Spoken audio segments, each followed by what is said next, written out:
అందరు కొంచెం అవేర్నెస్ కూడా కలుపుద్దామని చెప్పి ఆలోచనతో మీటింగ్ పెట్టడం జరిగింది. మరి మెయిన్లీ మనం చూసినట్టయితే ఇప్పుడు మనకు దాదాపు ఒక 27, 30 వరకు బైకులు, 3 ఆటోలు, 4 ఆటోలు అన్నీ కూడా తేవడం జరిగింది, సీజ్ చేయడం జరిగింది. అంటే దీంట్లో ఏంటంటే ఫస్ట్ మీ అన్నీ కూడా దీనికి సంబంధించిన డాక్యుమెంట్స్ అన్నీ కూడా వెరిఫై చేయడం జరుగుతుంది. డ్రైవింగ్ లైసెన్స్తో పాటు బండి కాయిదాలతో పాటు ఇన్సూరెన్స్ అన్నీ కూడా. ఏవైతే బండ్లు మనకు మొత్తానికి కాయిదాలు లేవు ఉన్నట్టయితే అవి బండ్లు సీజ్ చేయడం జరుగుతుంది. ఇంకోటి కూడా అందరూ చెప్పేది ఏంటంటే బయట చాలామంది బండి కాయిదాలు లేవు, 5,000కే ఇస్తాం బండి, ఏం కాదు, ఇంకా పట్టుకున్నప్పుడు చదువుతుంది, చేసినప్పుడు చదువుతుంది అని చెప్పి ఆశ కొని కొంచెంమంది 5,000కే వస్తుంది కానీ తీసుకుంటారు. తీసుకున్న తర్వాత ఏమవుతుంది, 4 రోజుల తర్వాత ఇక్కడనో ఎక్కడనో ఆ దొంగను దొరకకుండా ఉన్నాడు. దొరికినప్పుడు ఏం చెప్తున్నాడు, ఎవరు కంప్లైంటో చెప్తాడు. ఆ మీడియేటర్ ఎవరు కంప్లైంటో వాడు చెప్తున్నాడు. అందుకుంటే ఎక్కడ పోతుంది, మళ్ళీ ఆ బైక్ వస్తారు, మళ్ళీ మీ దగ్గరికి వచ్చి ఆ బైక్ తీసుకుపోతారు. మీరు కూడా తెలిసి దొంగ బండి తీసుకున్నారని చెప్పి అప్పుడు అనవసరంగా మీకు తెలిసి తెలియక మీ మీద కూడా కేసు పెట్టడం జరుగుతుంది. కాబట్టి దయచేసి అందరూ ఒకసారి ఆలోచించుకోండి.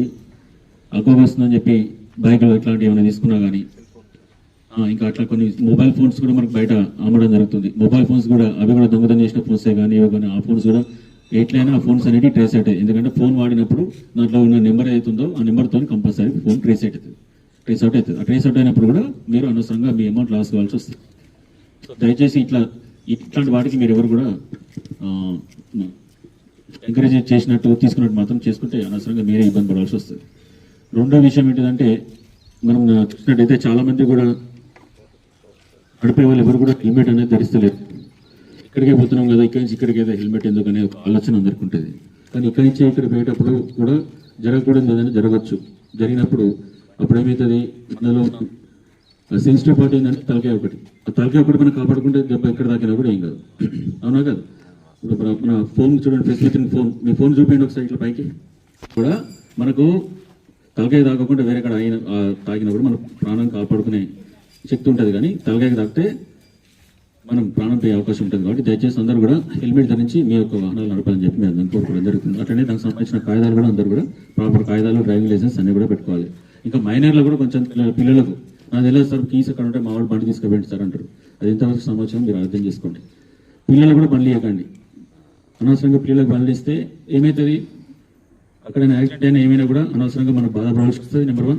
నెంబర్ 2, కేసు అవుతుంది. ఎవరి మీద కేసు అవుతుంది, పిల్లల మీద కేసు అవుతుంది, ప్లస్ బండి ఇచ్చిన మీద కూడా కేసు అవుతుంది. నాకు ఎలా సార్ మా బండి తీసుకుపోయాడు, లేదా మా అల్లుడు తీసుకుపోయాడు సార్, మా మనోడు తీసుకుపోయాడు సార్ అంటే కాదు, అతని బండి ఓనర్ ఎవరు ఉన్నారో అతని మీద కూడా కేసు అవుతుంది.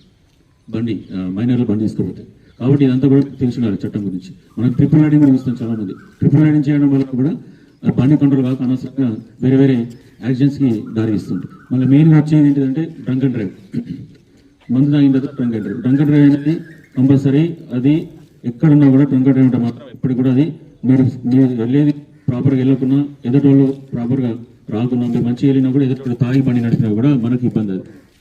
కాబట్టి దయచేసి ఎవరు కూడా తాగి బండి నడపొద్దు. తాగి బండి నడపడాల మీద కూడా మేము ఎప్పుడు డ్రంక్ అండ్ డ్రైవ్ టెస్టులు చేస్తూ ఉన్నాం. వాళ్ళకి ఎవరు కఠిన చర్య తీసుకుందని చెప్పి అందరికి చెప్పడం జరుగుతుంది. రెండో విషయం ఏంటంటే ఇప్పుడు మనం చూసినట్టయితే ఈ ఏరియాలో కొంచెంమంది మనకు గుడుంబ ప్యాకెట్ దొరకడం జరిగింది. గవర్నమెంట్ ఎప్పటి నుంచో చెప్తా ఉన్న స్ట్రిక్ట్గా గుడుంబ అనేది మొత్తానికి క్లియర్గా నిర్మూలించిన ఆలోచనతోని